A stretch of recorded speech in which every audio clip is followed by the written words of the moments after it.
The spotlight hits Elvis Presley as he walks onto the Overton Park Shell stage for the first time. From the crowd, a man's voice cuts through the summer night. "This music is the devil's work." Elvis stops, looks directly at the heckler, then starts moving his hips. 5 minutes later, that same man is on his feet, screaming for more. What happened in those 5 minutes changed everything. But let's start from the beginning of what would become a revolution. Memphis, Tennessee. Overton Park Shell. July 30th, 1954. Friday evening, 7 p.m. The summer heat is suffocating. The kind that makes clothes stick to skin and turns every movement into an effort. The outdoor amphitheater can hold 4,000 people, and tonight it's packed. Not for Elvis, and nobody knows who Elvis is yet. They're here for the headliners: Slim Whitman, the country crooner with the 3-octave voice, and Billy Walker, the tall Texan with the smooth delivery. Elvis Presley is the opening act. The unknown, the experiment. The 19-year-old truck driver who made a recording that's been causing a stir on local radio for exactly 10 days. Backstage, behind the concrete shell that serves as the venue's backdrop, Elvis paces like a caged animal. He's wearing his best clothes: black pants, white shirt, black jacket that's too heavy for the weather, but makes him feel more professional. His hair is slicked back with enough pomade to reflect the stage lights, and his hands won't stop shaking. This is his first real concert. His first time performing in front of more than the handful of people who might wander into a small club or record store appearance. 4,000 strangers who paid money to see a show, and he's supposed to be part of that show.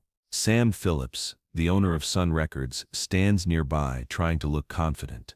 Sam discovered Elvis, recorded him, believes in him, but even Sam isn't sure how this crowd will react to what Elvis does.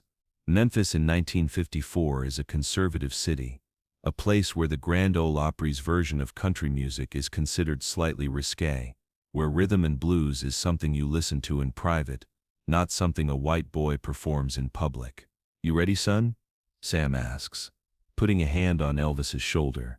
Elvis nods, but he's not ready. How can anyone be ready for this? He's about to walk out in front of 4,000 people and sing music that doesn't fit any category. They understand. Music that mixes black and white in ways that make some people uncomfortable. Music that makes him move in ways his body demands but his mind knows look strange. Also backstage are Scotty Moore and Bill Black, the two musicians who stumbled into creating a new sound with Elvis during that session at Sun Records 10 days ago. Scotty is calm, professional, adjusting his guitar tuning for the 100th time. Bill is nervous but excited, slapping his bass to warm up his hands. They know they're about to do something unprecedented, but they don't know if unprecedented means revolutionary or career-ending. The crowd is settling into their seats. A mix of teenagers and adults, families and young couples, conservative churchgoers and curious music fans. Scattered throughout the crowd are teenagers who've heard "That's All Right" on the radio and convinced their parents to bring them tonight. They don't know exactly what to expect, but they know something different is coming. Something that made them feel different when they heard it on WHBQ. Something that made them want to move in ways their parents taught them not to move. At 7:15 p.m., the announcer takes the stage. "Ladies and gentlemen, welcome to the Overton Park Shell. Tonight we have a special treat for you.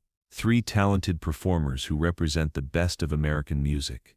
First, let's welcome a young man from right here in Memphis who's been making some noise on the radio lately. Please give a warm welcome to Elvis Presley." The spotlight finds him, and for a moment he's frozen. 4,000 faces staring at him. 4,000 people who paid money to be entertained. 4,000 strangers who will judge everything he does for the next 15 minutes. He approaches the microphone stand, adjusts it slightly. His hands are visibly trembling. The crowd settles into expectant silence. "Good evening," Elvis says, his voice quiet, the thick Memphis accent immediately obvious. "I'm Elvis Presley, and I'd like to sing a few songs for you folks tonight." More polite applause, still uncertain. Elvis looks back at Scotty and Bill, nods once. They know what's coming. They've rehearsed this moment, prepared for it, but preparation and reality are different things. Elvis starts with That's All Right, the song that started it all, the Arthur Crudup blues number that he transformed into something unprecedented during that Sun Records session. But performing it live, in front of 4,000 people, is different from recording it in a small studio with just Sam Phillips listening. The first notes ring out across the amphitheater. Elvis's voice, nervous but determined, begins the familiar lyrics, but his body begins doing something that nobody in the crowd expected. He starts moving. Not dramatically at first, just a slight sway, a natural response to the rhythm. But as the song progresses, as Elvis relaxes into the music, his movements become more pronounced. His hips begin to move in a way that's part country, part rhythm and blues, part something entirely new. The crowd's reaction is immediate and divided. Half of them are intrigued. The music is catchy, different, exciting. They've never seen a performer move like this, never heard country music played with this kind of rhythm and energy. The other half are scandalized. In 1954, Memphis performers don't gyrate on stage. They stand still, sing their songs, maybe tap their feet slightly. What Elvis is doing looks like dancing, and the kind of dancing that respectable people don't do in public. Harold Morrison leans forward in his seat, his face growing red. This isn't what he brought his family to see. This isn't wholesome entertainment. This looks like the kind of music he's heard coming from Beale Street. The kind of music that proper white folks don't listen to, certainly don't perform. As Elvis moves into the second verse of That's All Right, his movements become more natural, more instinctive. He's not trying to be provocative. He's just responding to the music the way his body demands. But what looks natural to Elvis looks revolutionary to the crowd. That's when Harold Morrison stands up. This music is the devil's work. His voice booms across the amphitheater, cutting through Elvis's singing like a knife. This is Satan's music. The entire venue falls silent. Elvis stops singing mid-verse. Scotty's guitar continues for a moment, then fades. Bill's bass goes quiet. 4,000 people turn to look at Harold Morrison, then back at Elvis, waiting to see what happens next. Elvis stares directly at Harold Morrison. For a moment the two men lock eyes across the crowd. The teenage truck driver with the revolutionary music and the middle-aged deacon with the traditional values. This is the confrontation that was always inevitable. The moment when old America meets new America. The crowd holds its breath. Will Elvis apologize? Will he stop performing? Will he defend himself? Will this end his career before it really begins? Elvis doesn't say anything. He doesn't argue with Harold Morrison. He doesn't defend his music or explain his movements. Instead, he does something far more powerful. He starts moving his hips again, deliberately this time. Looking directly at Harold Morrison, Elvis begins swaying to an internal rhythm, his body responding to the music in his mind. It's not aggressive or angry. It's confident. It's a statement. It says, this is who I am. This is what my music does to me. And I'm not going to stop being myself because you don't understand. Then Elvis starts singing again. Not That's All Right, but Blue Moon of Kentucky, the bluegrass standard that he's transformed into something completely different. His voice is stronger now, more confident. His movements are more natural, more instinctive. He's not performing for Harold Morrison anymore. He's performing despite Harold Morrison. The crowd doesn't know how to react. They've never seen anything like this. A performer being challenged and responding not with words but with authenticity. Not backing down.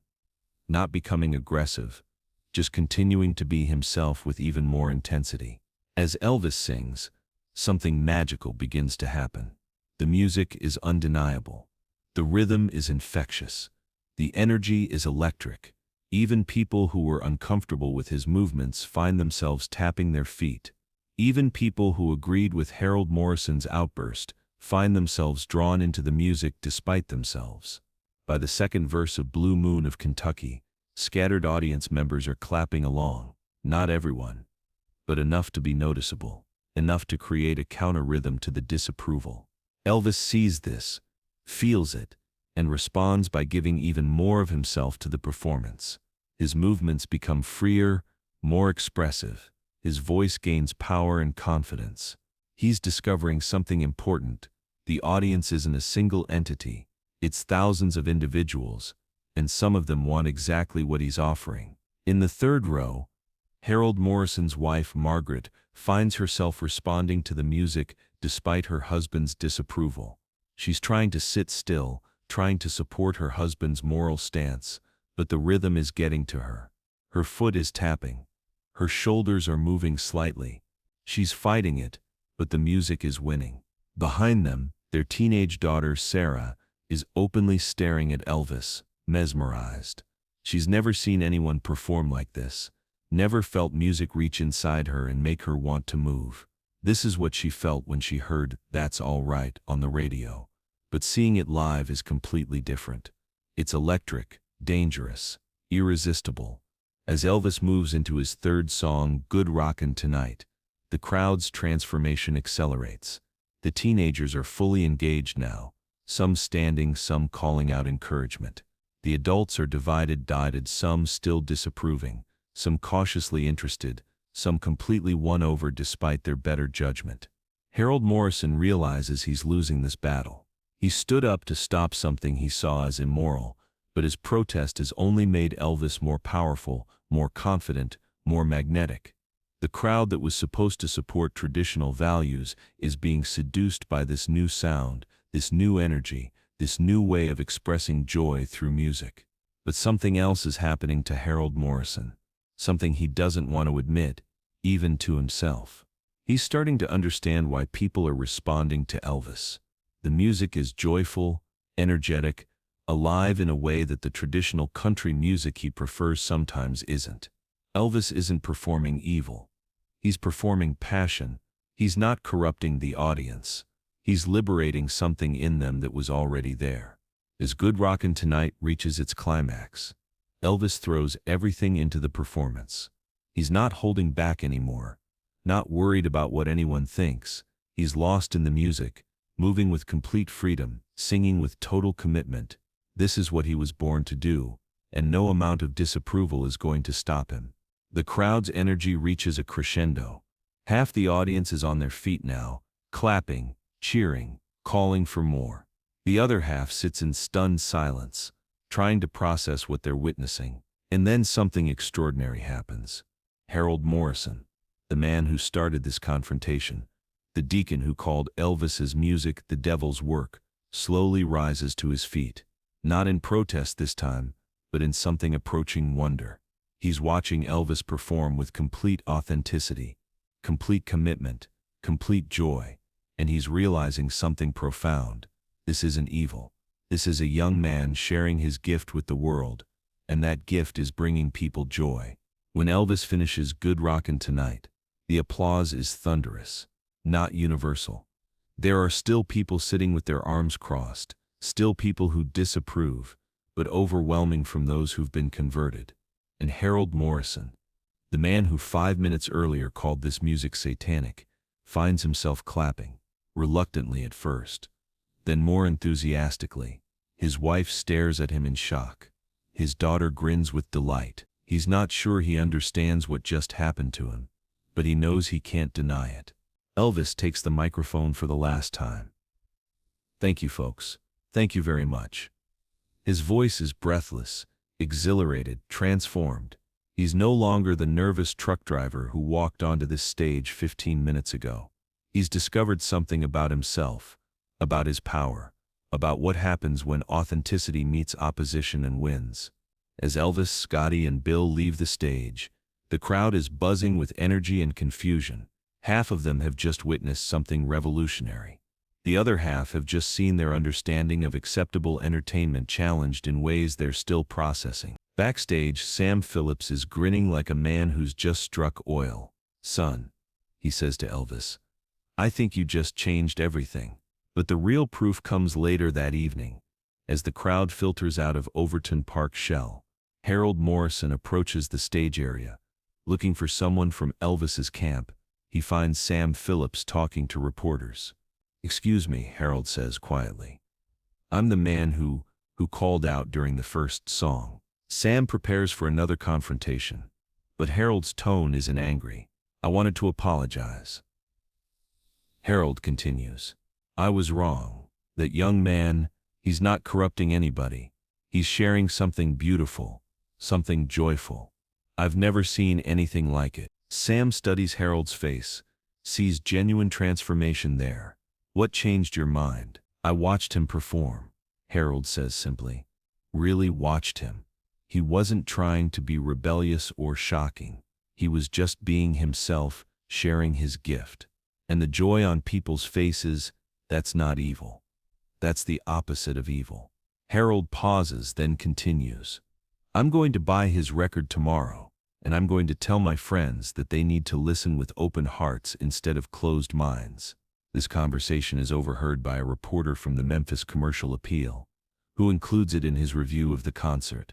The story of the heckler who became a fan becomes part of Elvis' legend, proof that his music could convert even the most resistant hearts. But the impact of that night at Overton Park Shell extends far beyond one man's change of heart. Word spreads throughout Memphis, then throughout the South, then throughout America. Elvis Presley is someone to watch, someone who can take a hostile crowd and turn them into believers through the sheer power of authentic performance.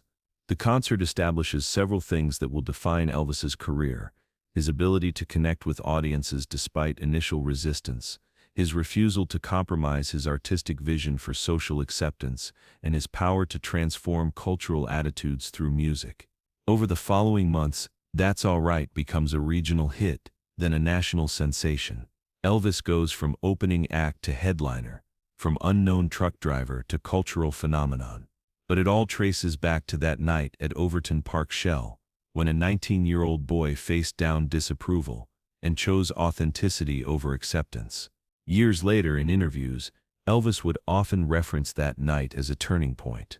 "That was when I learned," he would say, "that you can't please everybody, so you better just be yourself and let the music speak for itself."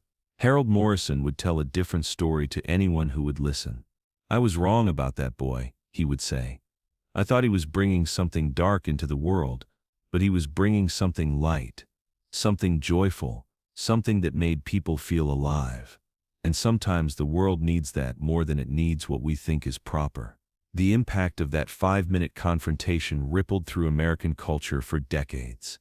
It proved that authenticity could triumph over convention, that new forms of expression could win over traditional resistance, that one young person with courage could change thousands of minds. But perhaps the most important outcome was what it did for Elvis himself.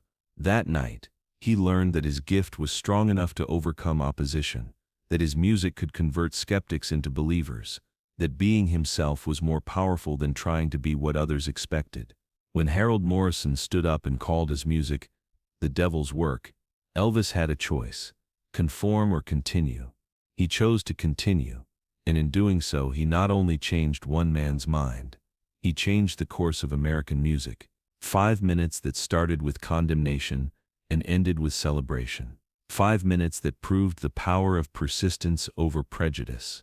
5 minutes that turned a heckler into a fan and launched a revolution that's still echoing today. The spotlight faded, the crowd went home, and the world was different than it had been an hour before. Because sometimes all it takes to change everything is one person willing to be authentically, unapologetically themselves. Even when, especially when, the world tells them to stop.